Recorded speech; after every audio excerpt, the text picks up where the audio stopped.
All right, perfect. So just a couple housekeeping items before we jump in. Today we have the lovely guest speaker, Louise Chala. So she's one of the authors of the book, Placemaking with Children and Youth, Participatory Practices for Planning Sustainable Communities. And I'm going to go through a few housekeeping items before I turn it over to Louise.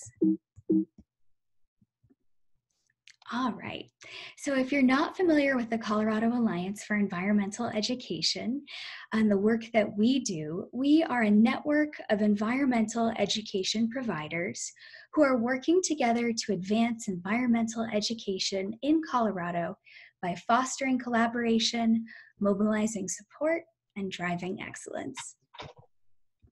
So one of the ways that we drive excellence is actually through our monthly webinar series. It's an opportunity for us to come together, to spark creative opportunities, share ideas, and connect with one another. And I also wanted to take a moment just to share with you some upcoming events that we have planned for 2020. So on January 16th, we have a Collective Outcomes Grant Update webinar. On February 25th, we will have another guest speaker, Joseph Kursky, and he's going to be giving us the tools for how to tell our environmental story through some digital mappings or digital tools for story mapping. And then in April, we have our 20th Advancing Environmental Education Conference. It's going to be at Snow Mountain Ranch in Granby, Colorado on April 3rd and 4th. And early bird registration is open, so I would encourage you to reserve your spot now. It's open through February 2nd. I also want to take a moment to thank our webinar series sponsor, Marathon. Without Marathon support, we wouldn't be able to offer these wonderful opportunities, so we're very grateful for them. And then just one little tech issue before I hand it over to Louise. So we are using Zoom today for the webinar. And if you're not familiar with Zoom, right now I have everybody muted, but if you have any technical issues or if you're interested in asking a question or sharing a comment, please feel free to use the chat box. You can see it on the photo right here, circled in red. So I'll be monitoring the chat throughout today's webinar. Also, Louise created a handout version of her presentation. So I've gone ahead and uploaded it into the chat. I can at least see it on my end, so hopefully you all can see it on your end. But the idea is if you'd like to take notes as you go through the slides today, you're welcome to. The webinar is being recorded, and I will send out a link along with Louise's slides afterwards. And so now I would love to introduce Louise Chala. Louise is the Professor Emerita in the program in Environmental Design at the University of Colorado Boulder, where she's active in the Center for Community Engagement, Design, and Research that she helped to establish. She's written widely on children in cities, children in nature, participatory design processes, and the development of committed action for the environment. In her latest book, co-authored with her colleagues Victoria Dare and Mara Mincer, Placemaking with Children and Youth, Participatory Practices for Planning Sustainable Communities is available now. Louise also serves on the Scientific Advisory Committee of the Children in Nature Network, and she teaches professional institutes on the application of social research to encourage sustainable behaviors. So now I'm going to transition to her presentation.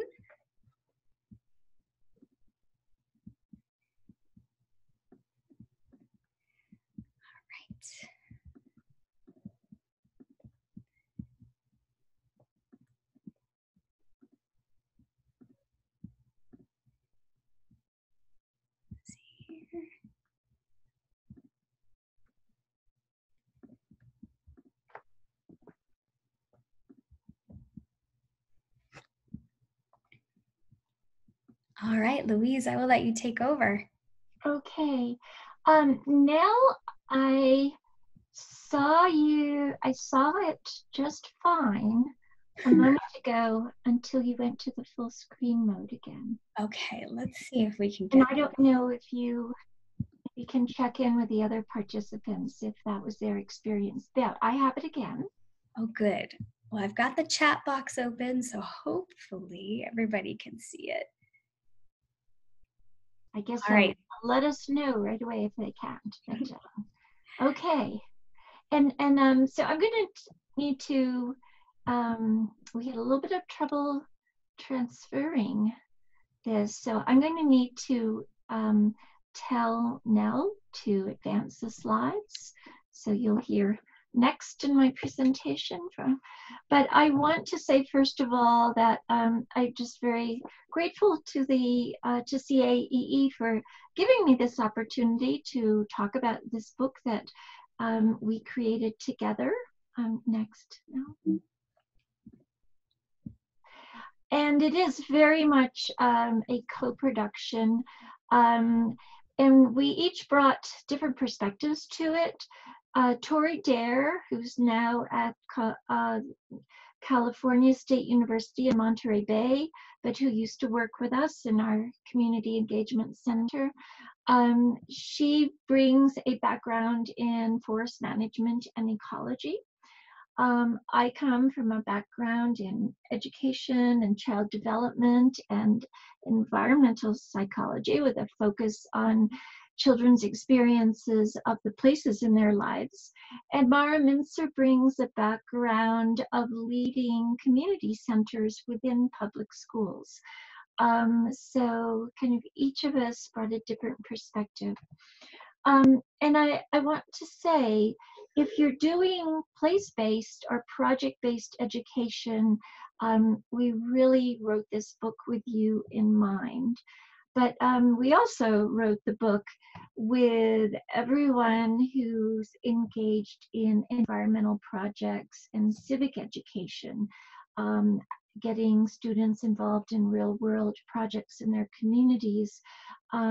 It's for you. And so it's that intersection of place-based education, project-based education, and civic education that we, the three of us, work in. And so it's relevant whether you are a classroom teacher, whether you're a school administrator who would like to strengthen place-based education and civics education in your school, or if you're at any kind of environmental organization, nature center, city agency, are involved in environmental design and planning, and you want to build partnerships with students. This book is about how to do that. So we can go next to the table of contents. So we start out by kind of talking about what motivated us to write the book. And then in the second chapter on supporting young people's engagement, we really talk about partnership building. And I'm going to get back to that. That's how I'm going to end this presentation. Once you have a better idea of the different methods covered in the book, they rely on partnership building. So I'll come back to that point in the conclusion. We talk about the ethics of participation in working with children all the way from the ages of, really we work with children from 2 years old all the way up through seniors in high school. With 2-year-olds, it's mostly about observing how they respond to places, but by 3 and 4, we find they can kind of really get into the civics piece in their own way, quite enthusiastically. So really a large span of children that we work with. And then we have chapters 4, 5, 6, 7, 8, really 9, 10, they're all methods chapters. Different ways of working with young people, ways of working with intergenerational groups, and then with all the information that you gather, how do you organize it and analyze it and report it out? How do you reflect about and evaluate what you've been doing together? And then our 11th chapter, we kind of have some case studies gathered from around the world of different ways of putting all these different methods and approaches together in a complete whole for a complete program. And then our brief conclusion. Next. So a bit of background. I came from a background of, for 10 years, being the coordinator of the Growing Up in Cities program for UNESCO, United Nations Educational, Scientific, and Cultural Organization. Mara and our colleague, as we created this work together, Willem van Vliet, he came from work with UN Habitat and UNICEF. Mara is still very much involved in UNICEF's Child Friendly Cities initiative. I was actually involved in the very beginning as the Child Friendly Cities initiative of UNICEF was being conceived. I was partnering on that. And we brought all that together in a program that we work on in Boulder called Growing Up Boulder. And I will say a bit more about that, and then more again as we're talking about partnership building.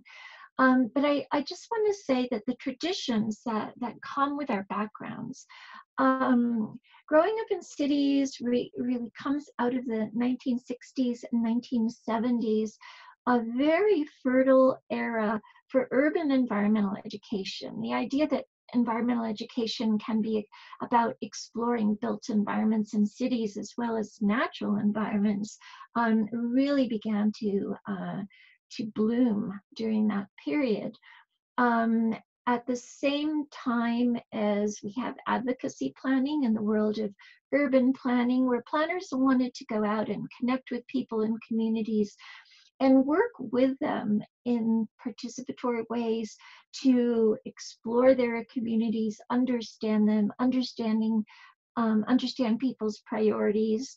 And so there was a lot of experimentation going on in methods. How do you engage with people in communities? Just what different methods can you use? Urban geographers jumped into this too and contributed. So we bring all of that work on methods. We have continued to encourage innovation in methods all through our work. And we combine it with this idea of working toward a child-friendly cities, which comes out of the Convention on the Rights of the Child and Habitat. UN Habitat has jumped onto that and endorsed it too. Next. So the kind of philosophical underpinning to all the methods that I'm going to share with you is the Convention on the Rights of the Child, which was adopted by the United Nations in 1989.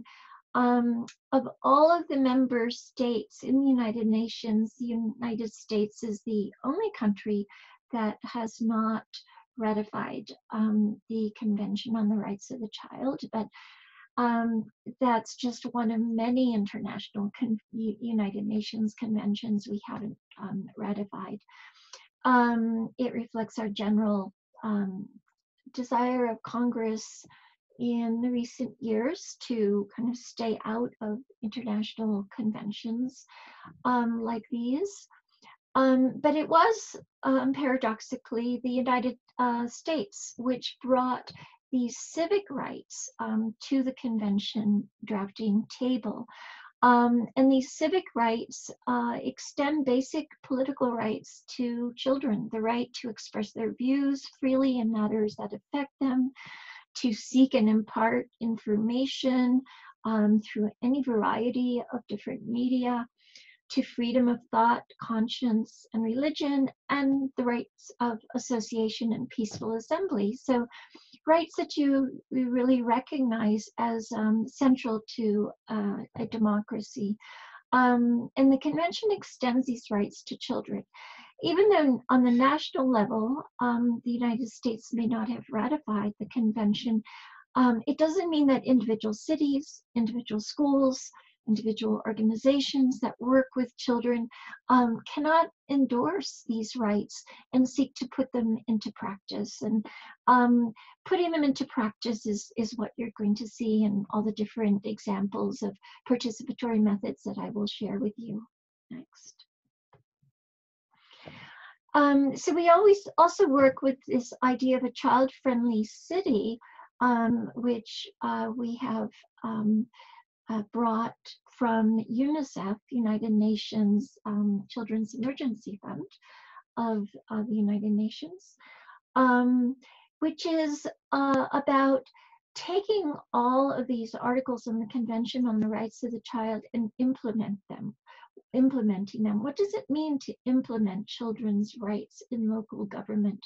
And you'll see this with an emphasis on the civic rights in all of the examples I'm going to share with you. So all of the photographs I'm going to share with you until the very last slide come from our Growing Up Boulder program, which is a partnership.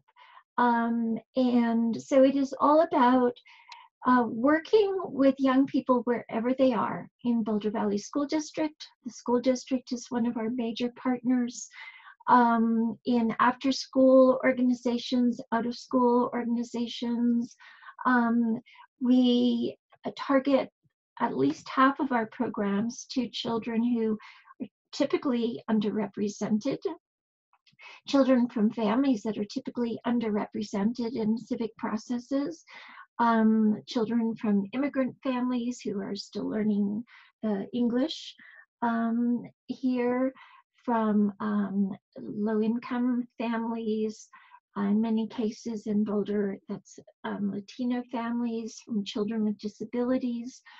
And so we reach out to children in different groups that work with them. And so it's a real, I think of it as a constellation of partners for different projects where the constant members are city agencies in Boulder, the school district, and our community engagement center at the University of Colorado. Next. So I'm going to give you just a sample of many different methods that this book includes. And for each method, we follow a format where we give you the recommended ages that this method works with well, the materials you're going to need, the estimated time it takes to complete it, and then step by step can walk you through the process of actually implementing each method. And then we offer a variety of variations, some that take more time, some less time in preparation. And then we give many examples of actual projects that have implemented these each method. So really try to give you kind of a comprehensive guidebook to how to work with young people in studying and evaluating their local environment and participating in civic decision making about their local environment. We offer a variety of different ways of doing learning expeditions, of just getting outside into the community and exploring it and learning about it. And the book also includes many sample forms and letters that we use in the process of implementing these methods. For example, sample ways of recording what children observe. Next. One of the methods that we feature is the photo grid, and I picked this one. I imagine many of you are probably familiar with photo voice, and we do cover that in the book too. You may be not as familiar with photo grid, but what it does is it's a way of anchoring children's observations, photographs, records onto a map of the local area that they're studying. So here, for example, this is a photo grid being used in a study of a local park in Boulder that is right next to an elementary school. And you can see that it's crisscrossed with grid squares, in this case, actual strings that are taught across the map. You can also print out digital maps with grid scales as well. And then children go out, as they go out into the field in small groups, they're collecting information about different squares within that grid. So you can divide a class up that way. And each group goes out and explores a different part of that area and then brings their information back. Next. And you can see here they're working on the grid and they're bringing back photos and comments that they gathered at different places on the grid, and you can see them there too. And the grid is later hung up for people to all look at what they've gathered together, what they've observed together. Okay. Next. So part of the same project where the elementary school students were exploring this park next to their school was a BioBlitz. And I imagine probably many of you are familiar with the BioBlitz, where people go out, and typically it's within one day. They collect as many plant and animal species as possible. Next. And then they work with naturalists. So it involves, again, building partnerships and bringing naturalists to the school to help the students in identifying the different species that they've collected. As we give different methods, we include websites where you can get more detail about each method, and other publications where you can go into more detail. So some of you may already be very comfortable doing BioBlitz with young people, and if not, and it's something you want to try or want to review, again, we've got the step-by-step procedures to that. Next. We use a lot of art in our work, both at this stage of investigating, exploring local environments. These are watercolor rubbings and imprints, in effect, of different leaves that students gathered during their BioBlitz collection. We use drawings a lot, so a lot of art as a way of both studying the local environment and then later expressing ideas and feelings about it. Next. We also have directions for doing learning expeditions to explore the built environment.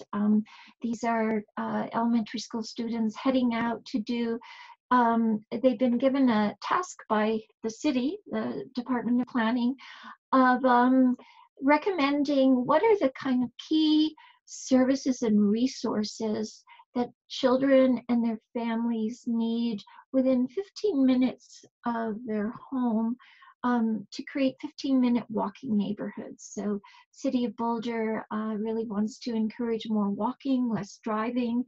And that means thinking about how can it create these neighborhoods all over the city where families can find the kind of basic ways to meet their basic needs and services and shops within that 15-minute walking distance. And here students are heading out to scope out a downtown neighborhood and kind of what are those key resources for them. Another kind of learning expedition. Next. Students do interviews. In this case, these are elementary school students who are drawing up plans for a renovation of their school playground, and they want to make it a playground for all abilities. So they start out by inviting into their classroom and interviewing people with differently abled people. In this case, a local shopkeeper who is blind, about how is it to move around and kind of what do you need in order to be comfortable in a place. So interviews. We have directions on how do you train children in writing up and conducting and analyzing interviews. Next. And what do you do with all this information that you're collecting? So here's just one example, but we have many examples of kind of analysis process as well. In this case, again, the focus on how do you create a playground where everyone can play comfortably. Next. We go into helping young people create and conduct their own surveys. This was a project done with teens in Boulder, and in this case, there were actually 3 young men who wanted to investigate local businesses in terms of teen friendliness and whether or not they would hire teens, because that's a big need. A lot of teens they're competing with university students in Boulder, but they want jobs too. So they're going around surveying local businessmen. Next. So these were just a few examples of methods that the book contains for involving young people in investigating and studying their local environment. The book is also full of methods for how to enable young people to express their ideas and feelings about the places as they study them. We use photography a lot. In this case, these are teams that have mounted a photography exhibit about important places in Boulder for them. This is in the local rec center where it's showing, and this was opening night. Next. A technique that we find young children love called Nietzsche Boxes. And here, kids get shoe boxes to paint them, decorate them. We have lots of little objects they can use, and they can go out and collect objects and bring them in themselves to express an answer to some question. In this case, the question was, students were evaluating the local Central Park in Boulder. And so they were asked, if the park was going to represent you and your interests and your family and your culture, what would it need to include? And here's a Nietzsche box made by a girl who, as you can see, is all about wildlife. What she identifies with, what she wants to see in the park is wildlife. Okay. Here's with young children. They did learning expeditions, going out and about. Again, this was part of a very big project of studying Central Park in the Civic area in downtown Boulder in preparation for a multi-million-dollar redevelopment there. So kids explore an area, and then we give them faded kind of color faded down photographs of the places they were in, and they draw on top of the photographs of what would they like to see in this place. And in this case, a child wants to have chalk available, so they could do chalk art on the pavement. Next. And with young children, yes, adults do step in and kind of help translate. These are direct quotations from these preschoolers, but kind of translating what they see and what they heard as the children engage with places to share it in public events. And I'll give you some examples of public events later in this presentation. Next. Walk audits, again, as I said, we use photography a lot. These are preschool children who are doing a walk audit of a street near their preschool, again, for the city, in this case, Department of Transportation, about kind of what makes the streets, the sidewalks, the pathways engaging for them, or what is problematic. And so they have little pieces of paper, some that say, I like this, or I don't like this. In this case, something very important to them were these smooth pathways they could run on and cycle on. And so he's taking a picture of this nice, smooth, new asphalt with his, I like this sign. Thank you. Next. Photo framing. And what we do is we paint the frames green for things I like, and red for things that are problematic in places. And you can see Big Boulder, very popular but homeless people sleeping in the park, problematic. And when you're getting young people themselves are going out and exploring local places, and they'll bring issues in. And so if you want, you can kind of use a activity like this and really kind of go off into the direction of studying homelessness. Why does it occur? What is happening? And into any kind of local experience that young people bring back with them. Those are invitations of topics that they may want to study in depth. Next. Again, this is the exploring, developing playgrounds for all abilities. Young people went out and scoped out different playgrounds around the city, what they liked, didn't like, recorded that, and also used the photo framing. Next. And again, so this is the playground study. Then they've got to put all of their ideas together. And here's an example of doing that. Each dot represents a child's selection of an important aspect of a playground for all abilities, and they're counting it up. Model making, a lot of model making. We show all kinds of ways of making models, from very elaborate that take extended time to really kind of quick, almost sketch models. So young people love to express their ideas about the environment in 3 dimensions we've learned. Next. And here's the model for the playground with all abilities. And what I want you to see here is all these different parts of the process come together. So as you saw, the elementary school students did a lot of investigations to understand what a playground for all abilities should look like, and then they get to represent it in, through creative ways like this model. Next.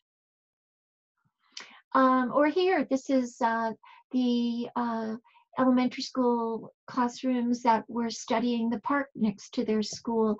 And they want to enhance areas of the park to make them more accessible and enjoyable for all ages. And they really kind of they worked with older people in their community to understand what comfortable and enjoyable for all ages means, and they did models just drawing on natural materials that they found outside, and these are kind of little sitting spots and garden spots that they were kind of sketching out their ideas with these models made of natural materials. Okay. Teens, we did a project of what makes parks teen friendly, and some teens demonstrated in person that there's really nothing in parks for teens except for swings that are not quite the right size. And here's their model of, you can see that it's actually layered topographical, kind of shows features of the sites, and teens have built models. A zip line was an important part of that, among other features of what would a teen-friendly park look like, using models again. Okay. And mapping. The book includes many different ways of doing mapping, many variations on mapping local places. This is a map created by teens. Again, there's that zip line that they want to see in a teen-friendly park. Okay. So last set of methods I'm going to show you are methods for civic action to improve local places. So we've found that bringing young people into formal civic processes designed for adults can be very intimidating, and it can also just not be fun. And I think when you work with young people, it raises questions. Well, why couldn't we bring some of these methods we develop with young people and use them with adults too? Because they are fun. So one of the things we do is we bring the experts and city decision makers into schools and classrooms. And here on the one side, you see elementary school students who are studying how to make their neighborhood, again, more friendly for all ages. And so they worked with seniors from a local senior center in their neighborhood, and who are, of course, the experts on what do you need to do? How do you combine features of a neighborhood that's friendly for kids with features of a neighborhood that's friendly for older people, and kind of where are they one and the same, and where do these different age groups need different things in the neighborhood. So they're working together there. The other picture shows a member of the Parks Commission who's sitting down and looking at the map of young people's ideas for more adolescent, young teen friendly park. Okay, having discussions about that. Here we have, I think, members of the local arts commission, and we had people from the university design program, and other city agency staff, again, going around where the young people have set up tables featuring their different ideas, and adults tour around to the different tables and get into discussions about it. Next. Or it can be like a very semi-formal panel. Here we have young people presenting their ideas for what they called Great Green Neighborhoods. So mixed kind of medium density multifamily housing. What would it look like if it was really family friendly and child friendly? And they're presenting, they worked all semester on this question, and now they're presenting it to a panel that includes design people from the university, city planning commission members, other actually a former state senator. So people who are, really invested in hearing young people's ideas for planning and design in their city. Okay. And then there's a discussion period, and of course community nights, opening it up to the local neighborhood. And again, we're going back to the photo grid and that idea of making that park next to the school more friendly to both seniors and young people, and sharing ideas there on an open house. Okay, and then formal civic events. So the book really goes into how do you prepare young people from preschoolers through teens to present in formal civic forums. In this case, these are the preschoolers going into a master plan open house. Okay. And they've done a lot of prep. So they're really ready for the event. And there you can see where their teachers were translating their ideas in a presentation at again, this is an open house for people to circulate through, and there are many groups from the children through adults with different ideas to share about the Central Park redevelopment. Okay. This is part of a community workshop for the city's master plan process. And we ran a separate group with young people, but then they presented out to everyone else there at the workshop. Okay. And here's presenting at the city council. And again, kids go in very well prepped, and before they go to a really formal setting like this. And the book goes into that whole process of rehearsing and preparing. So young people really do feel comfortable. And when the experts go into the classroom, we also have sample letters that can serve as guidelines for the adult experts and city agency staff. What can you expect to see? This is how you can be most helpful in bringing this discussion along further with these young people who spend a lot of time preparing and researching the issue that you're visiting about. Next. We also have many examples in our book of how do you communicate to young people how their ideas are used, particularly when you're working with civic processes. And there's often a long time lag between when an issue is being debated and discussed and a new space is being envisioned, and the actual construction and development. Meanwhile, young people are growing up and they're moving from grade to grade. So as soon as possible, how can we get back to them and let them know that adults are really listening? They've heard their ideas.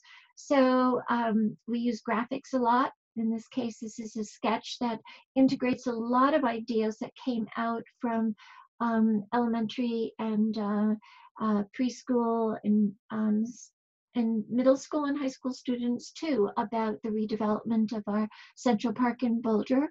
So a lot of their ideas are integrated into this sketch. This was brought back and shared with them. And then, okay.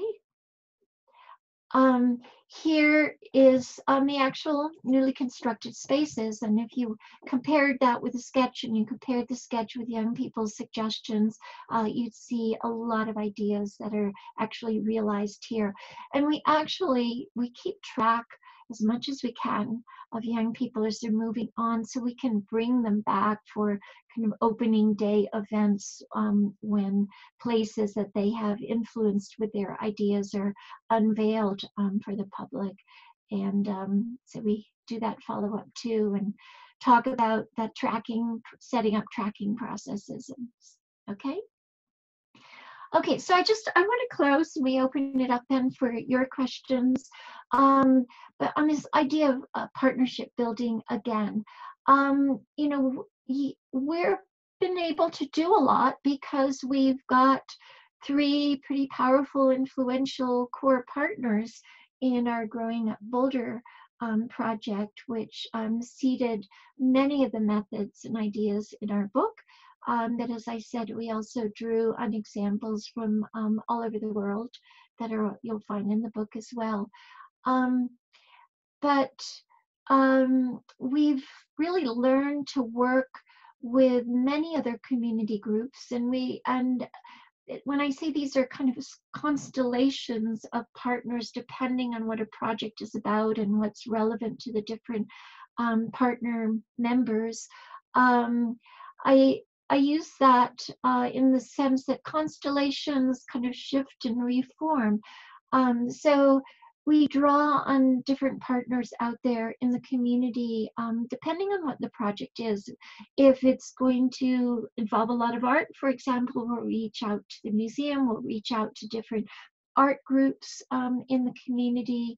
If it's going to involve a lot of science, we'll reach out to naturalists and scientists in the community. So it really depends. The partnerships depend on what a project is about, what the focus is. And at the beginning of the book talks about how do you set up sustained long-term partnerships. So all the partners get to know each other, get to trust each other, get to know the skills and resources that different groups bring, and see how those pieces can really, help a project come alive. It takes sustained partnerships for each other, kind of the different members to know each other in that way. And we talk about setting up structures to do that. And next and last slide. But even if you're not part of a big organization with a lot of outreach to lots of other organizations around the city, you can do it on the scale of a school or your nature center, environmental organization, whatever it is. And so I like to recommend also, as a complement to our book, this book on place-based education that comes out of the Cottonwood School of Civics and Science in Portland. And it is a full book. It's not a methods guidebook like ours, but it's a lot about partnership building. And how do you create partnerships so that at each grade level in the school, as the classes take up different themes consistent with curriculum for their grade, who are the partners in the community that can kind of provide those real life, real world experiences for students and get them out into the field as well, a nature refuge, for example, or a historical society, whatever it might be. So this is also about partnership building. And I think the critical thing is start where you are, and what are your goals? What kind of real world local place studies, investigations, and change initiatives do you want to engage young people in? And then who are the good allies to do that? And once you find them, you can keep each other and work with each other over the years in more and more deepening ways.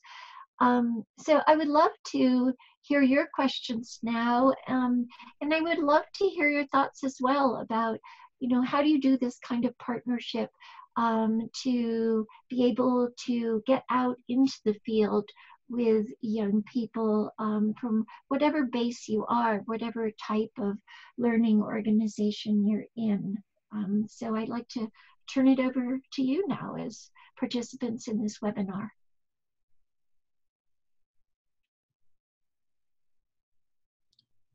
And everybody should have the ability to unmute themselves, but if anybody's struggling, I can always unmute you from my end. Louise, maybe while people are thinking of questions, you could answer one of the questions that I have that's come up. All right. So I'm curious, did any of your work cover doing family engagement to give parents tools for how to work with their kids once these kids are becoming very active citizens? Well, I think one reason the city of Boulder is enthusiastic about our Growing Up Boulder project is that it is a way for them to reach parents as well as growing children. And to reach, again, parents from traditionally marginalized groups who otherwise it's very difficult for city agency staff to connect with them. So yes, I mean, we involve parents, we inform parents about what they're doing, we create opportunities where parents are invited to come in and see their children's presentations and learn about what's happening as well. And those also become opportunities then to engage in discussions with parents and say, this is what your children are saying. How does that sound to you? We can do that with different levels of kind of formal information gathering processes from parents. For example, with the preschool children, we definitely start out by planning events that involve the parents as well. So for example, before the preschoolers were going to scope out the Central Park and their ideas for its redevelopment, we had a picnic in Central Park, inviting all the parents as well as their children to explain this is what the project's going to be focused on. This is what we're going to be doing, and parents came down on the field trips with their children, often helped, be chaperones in the different small groups that came together, and definitely had opportunities for their input as well. That's great, thank you. I'll open it up to anybody else who has questions.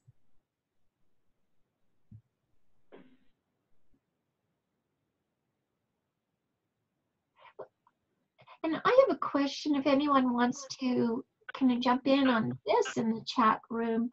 I know that, it's hard to be a teacher with a classroom and get out into the field, get down to the local creek or down to the commercial district and keep your class all focused and directed and held together, and they all come back without losing anybody. I know that, that's a big challenge, and I think a barrier often to this kind of field-based, place-based education. So I'd be really interested in how people form partnerships and allies to kind of make these kind of place-based explorations possible.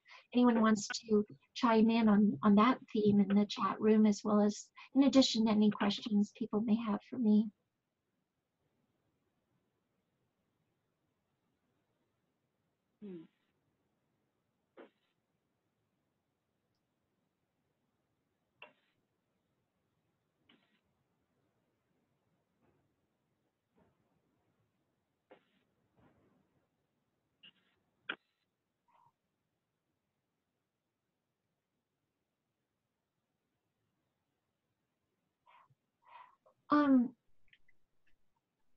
Let me say something also about how we work in helping teachers with this challenge of getting kids outside for this kind of place-based study and change initiatives.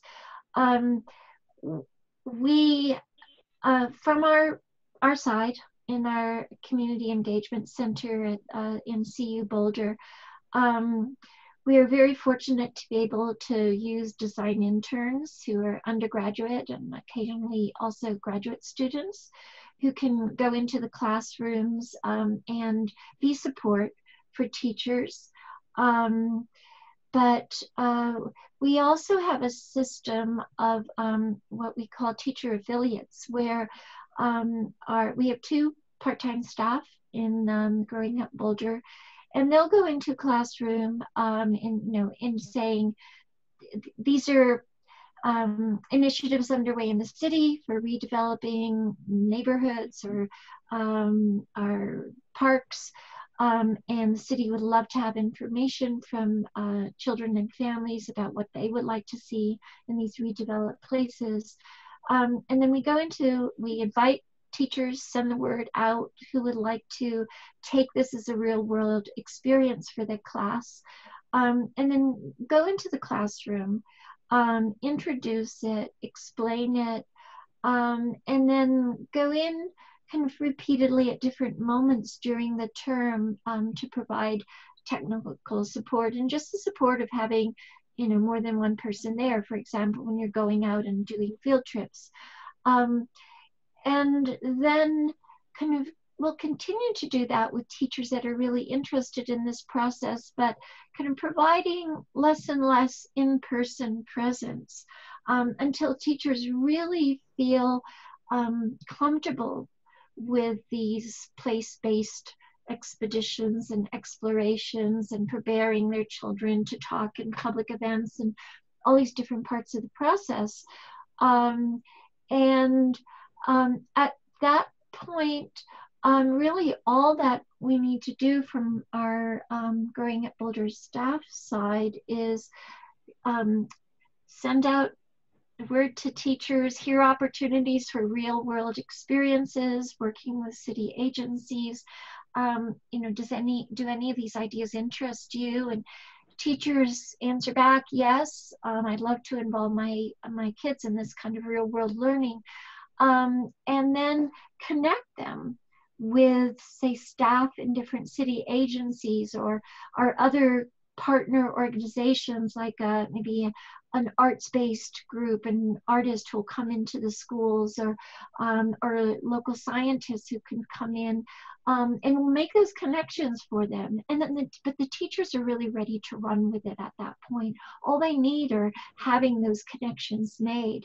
And at this point, they have enough experience with these kinds of projects to kind of take them and run with them and do them themselves.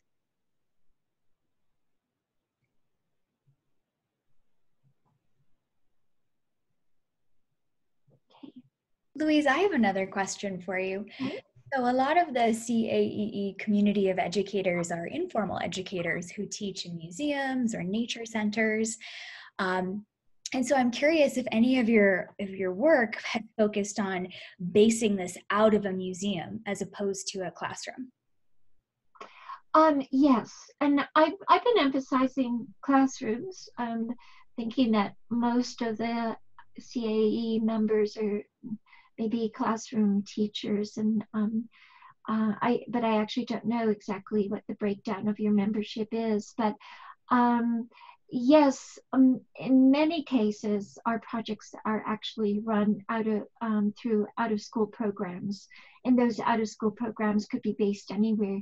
They could be based in a museum, in a public library, in a after-school tutoring program, an art-based out-of-school program, um, the YMCA. I mean, we worked with many different types of community partners who are leading out of school programs. So absolutely. And all of these methods that we're describing, they can be introduced and led in those out of school settings as well. It's very much a book that's relevant to that. And in fact, many of the examples that we feature are conducted with where the project base is one of those community partner organizations or environmental organizations, whoever it might be. And that's where it happens. That's wonderful. Thank you. Well, we have a couple minutes left before we reach 4 o'clock. Does anybody have any burning questions that they'd like to ask? They can type them. They can chime in by unmuting themselves. The floor is yours. Hi, Louise. I had a question, and this might be outside your scope of work, but I was just curious if by participating in, these methods, if you had any data, whether that changed the participants' like attitudes, behaviors, kind of that piece of it.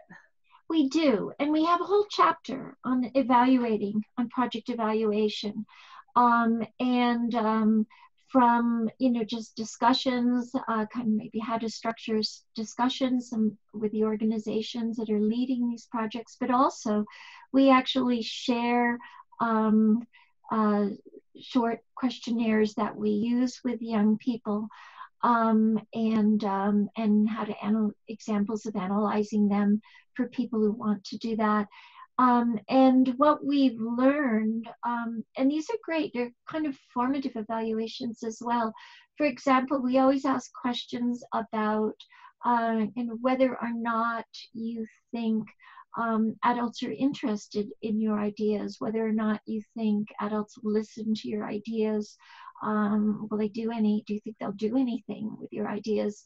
We ask questions like that. And what we found, for example, was that projects where young people just kind of did the field explorations, did all the research, analyzed it, wrote it up, and submitted it to staff in whatever relevant city organization was interested in their ideas. If they never had any actual physical in-person contact, it didn't change much. They still came away not really believing that they were being listened to and valued on the other side. But on the other hand, the programs where people came into the classroom and really took time sitting down and listening, like those examples I showed you of the older people or the parks commissioner or city staff coming into classrooms and in that venue, that's the young people's own venue, and where they're comfortable, really listening to them, having discussions with them, giving them feedback. In that case, we would really see a big jump in our questionnaire results, that then young people really believed that they did have a voice and their voice was heard and it had influence. So yes, we have a whole chapter on those processes of evaluation as well. Great, thank you. That's great. All right, well, if no one else has any questions, I just want to thank Louise so much for this presentation. This was so interesting. I really personally enjoyed it, and I'm sure that everybody else who was able to join us live today benefited from it as well, and I'll be sure to circulate the recording to those who weren't able to join us. Okay. Well, thank you again for the opportunity to share with all of you. All right. Well, don't forget, we have some webinars coming up in January and February, and we do have the annual conference to look forward to. All right. Thanks and take care, everyone.